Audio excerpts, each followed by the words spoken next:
Assalamu alaikum. We are going to start with the conditionals and switch-case statements in this introduction to programming lecture.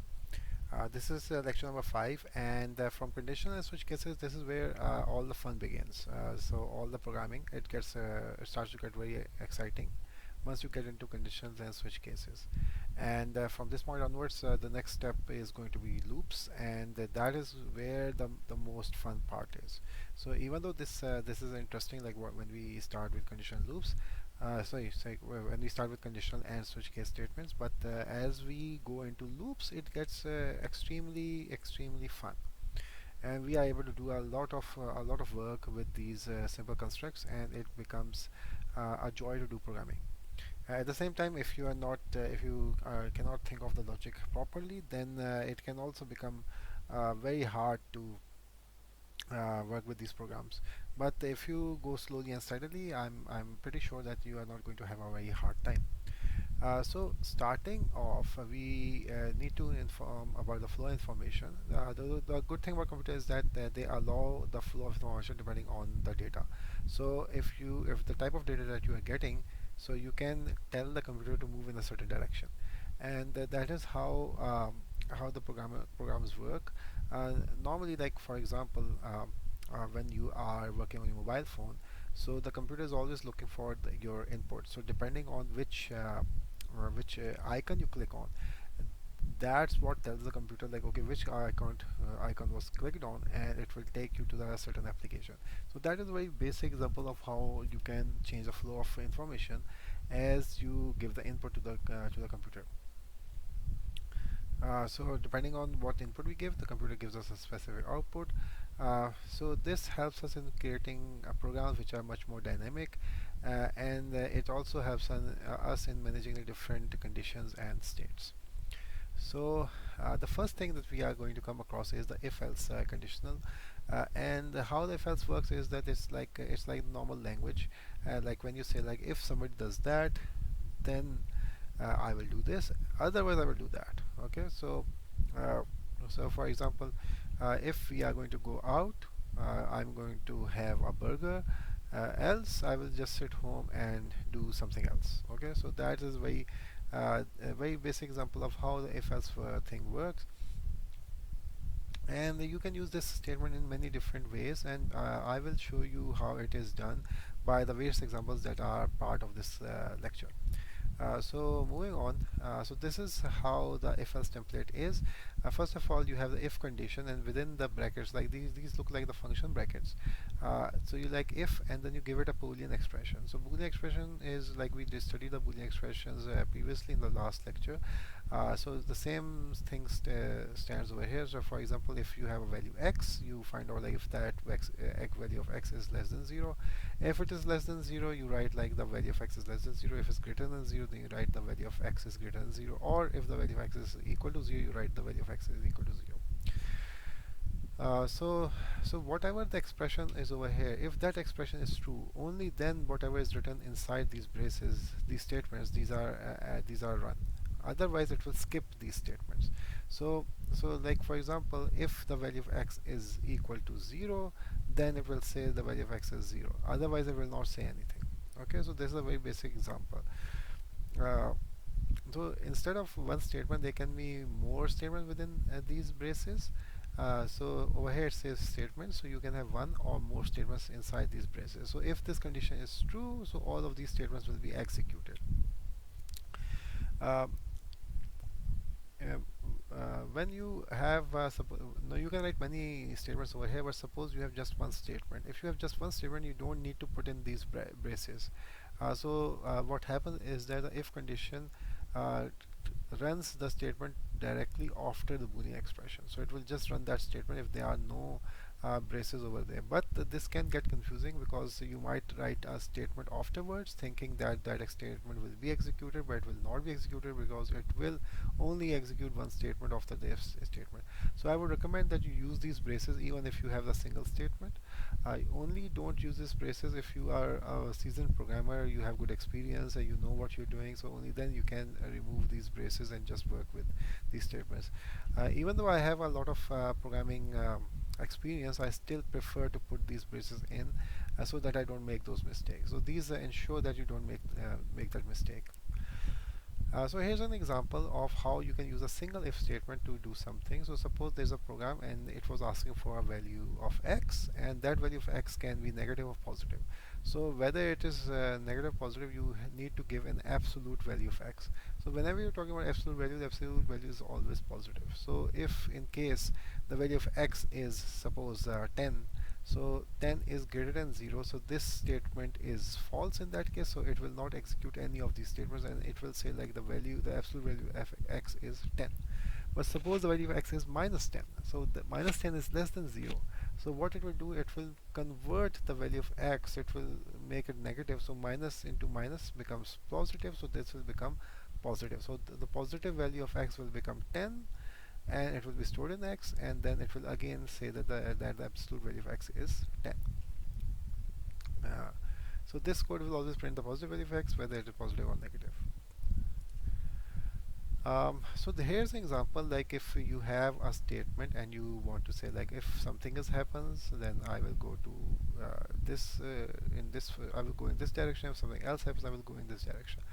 So here's a basic example. So it says that so suppose you get the value of x and y as command line arguments, and you convert them into integer, and you check like whether x is greater than y. Now if x is greater than y, it will say x is the larger value. Otherwise it will say y is a larger value. So you can see that I haven't put in any conditions over there, because if x is greater than y, then I will assume that that the other condition is y is greater than x. But there can be a catch that x and y may be equal. So this code will even if the code is like that, even if it happens that x and y has the same value, it will still say that y is a larger value. So we need a third condition which checks whether the value of x and y is the same, and if else allows that third condition as well. So here's an example. So suppose you give some value of x, so it will check like whether if the value of x is 0, it will say x is 0. If it checks like if the value of x is 1, it will say 1.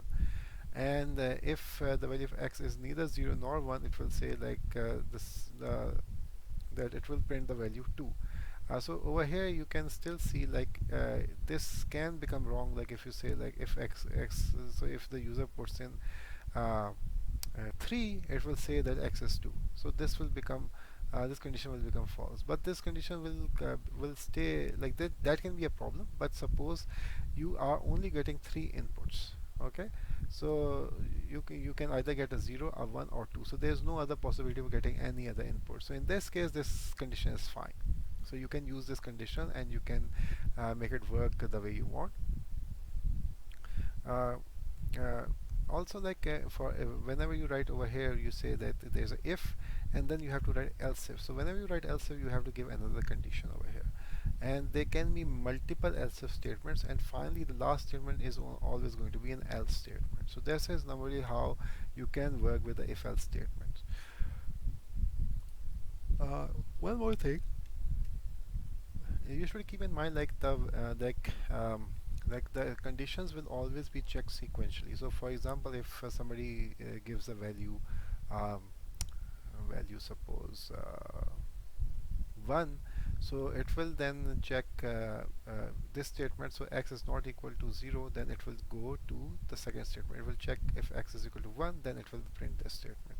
Now suppose I write multiple statements, and they are x is equal to 1, x is equal to 2, x is equal to 3, x is equal to 4, and then else. So then it will first of all check 0, check 1, check 2, check 3, check 4, and then finally it will check the last statement. So that is how if else statements work. Now we come across the switch case statements. So switch case statements is like when you enter a room and you throw a switch. Okay, so the switches are there on the wall, and you know like which switch to press and that what light will turn on. So this works with switch case statement as well. So it is very much like the if else statement, but the difference is that in switch case statement it just jumps to the correct value. In switch case statements, this is the template how the switch case statement works. So first of all, you give an integer value, and suppose here is 0, 1, and 2. So 0 and 1. So what it will do is it will check like if the inputted value is 0 or 1. So in case it is 1, it will directly jump over here. So this switch case statement doesn't work sequentially. Okay, it will directly jump over here, and it will run these statements which are given over here. And when all the statements are executed, you write the break statement, and then it will break from here. It will not go towards these statements. Okay, you should keep that in mind. So um, so over here, let's read this. Switch statement normally use an integer value. As beginners, you be using that. So over here it says an integer value, but it can support other values as well. But as beginners, I would recommend that you just work with integers. You can, however, use byte, short, character, uh, string, enumerators, character, and these libraries, byte, short, integer libraries. But we will be discussing these later. I would just recommend that you just use integer right now. As you gain more experience, you can use other data types, just to avoid confusing you guys. Okay. Uh, so. Uh, so over here, so what will happen is that uh, suppose the value of x is 1, so it will check like what is the value of x. Since it is 1, it will directly jump to this case. It will print this statement, and there's a break over here, so it will just jump out. So it will break the statements and it will jump out. Now suppose I don't give it a break over here, I don't write this, then after executing 1, it will jump to this statement. It will start executing this statement. So it is said that the code will fall to this statement. So even though I have written 1 over here, I've given the value 1, it will first of all say that x is 1, and then it will say that x is neither 0 nor 1. So this is acceptable in some cases, but in this specific case, this is not acceptable. Now in the default statement, you can write the break over here, but there's no need to write it here, because this is the last statement of the entire switch case statement. So even if you don't write the break statement, it will work. So the default statement is the default condition. Suppose like in this case, if somebody enters 9, so there is no the case 9 over here. So in this case, it will jump directly to the default statement, because it is neither 0 or 1. So it will directly jump to the default statement, and it will say that x is neither 0 nor 1. And that is where the switch case statements will end. Now we move on to code review. So I will show you a few examples, and that should clarify the concepts for this lecture. Okay, so now I'm going to tell you like how we can write the code using if-else statements. So I'll start from scratch. So first of all, this name of this class is if-else. So I will write public class if-else, and then I will move on to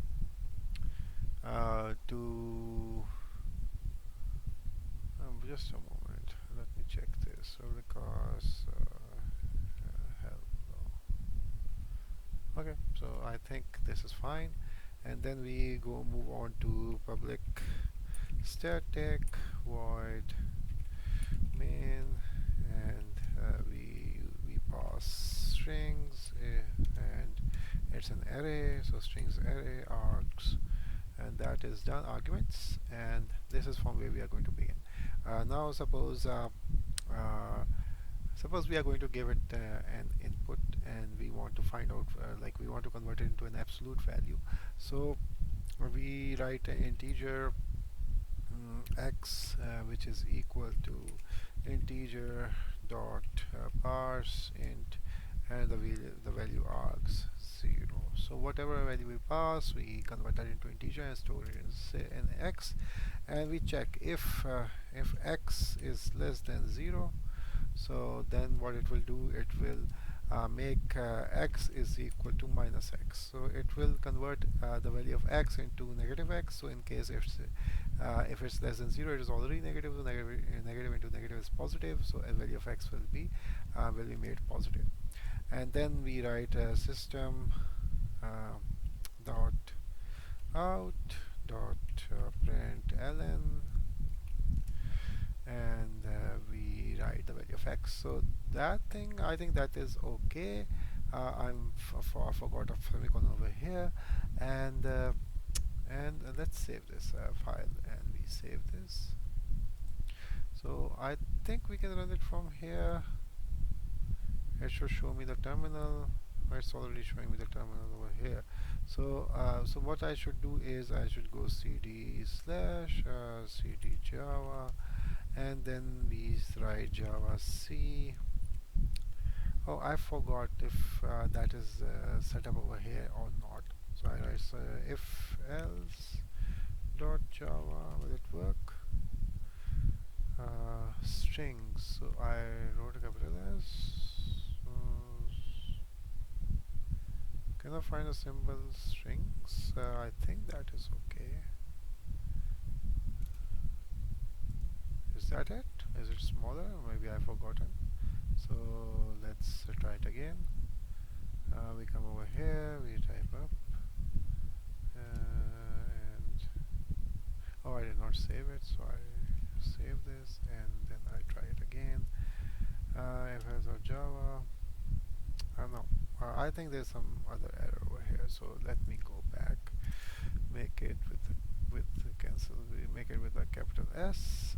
That is how I think it's supposed to be. And I go to my command line argument. I write cmd, and I write cd slash java, and then I write first of all, let me find the path. I go to C program files, Java, I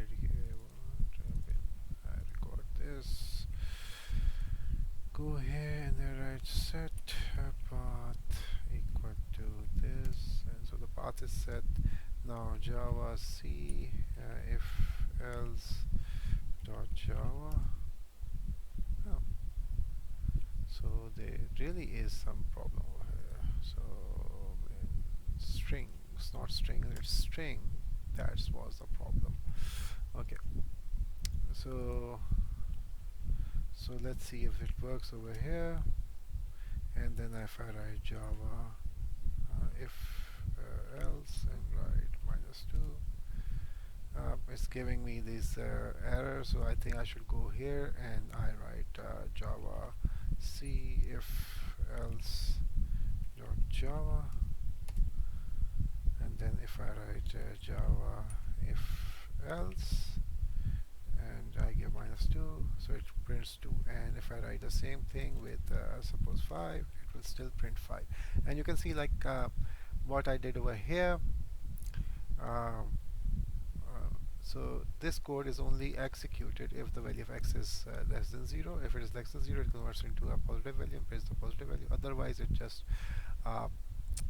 prints, it just skips this thing and just prints the positive value over here. Okay. So now let's suppose I wanted to see if the value of x is 0, 1. Sorry, if the value of x is 1 less than 0, greater than 0, it's equal to 0. So if x is less than 0, it's going to call out system.x .println, and it will say x something like this, x is less than 0. Okay, so it will say this, and I copy this and I paste this, and now convert this into an else if statement. I write else if x is equal to 0, it will say x is equal to 0. Equal to 0. And finally, I'm going to print this, and it's going to be else. And I will write x is greater than 0. So now I should save this, and I go here, I compile it again, and then if I write if else -2, it says x is less than 0. I write if else 5, it says x is greater. Oh, the spelling of greater is different. I should it's greater. and then finally if I write 0, it will say x is equal to 0. So now it's working on all the three conditions, and we can see like how this if else statement has worked. Now we can uh, create something similar to this using the switch case statement. So I write switch case statement here. So I write switch, and I pass x the value to switch statement. And then over here I need to write case 1, case 2, case 3. So if I write case uh, 1, case 1, so it will say that system of println x is 1, and then it will have, I delete this, I will write a break, and then we have case 2. Case 2, it will say you can see like I'm removing the brackets. You don't have to put brackets in cases. You can, but it's not really required. So you write system.println and you write break. So it's not actually similar to those statements, because switch does not check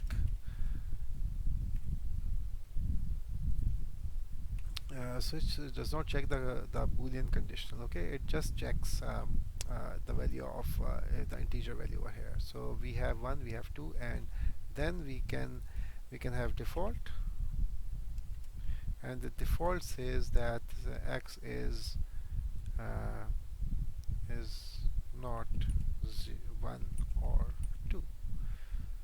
X is 2. So over here. And then afterwards we don't need to give break statement, because we can give break statement, but since there's no following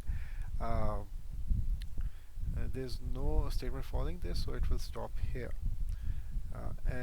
So we save this and we run this again. Java C if else.java, and then I pass Java if else, and I pass the value 5. It says x is not 1 or 2.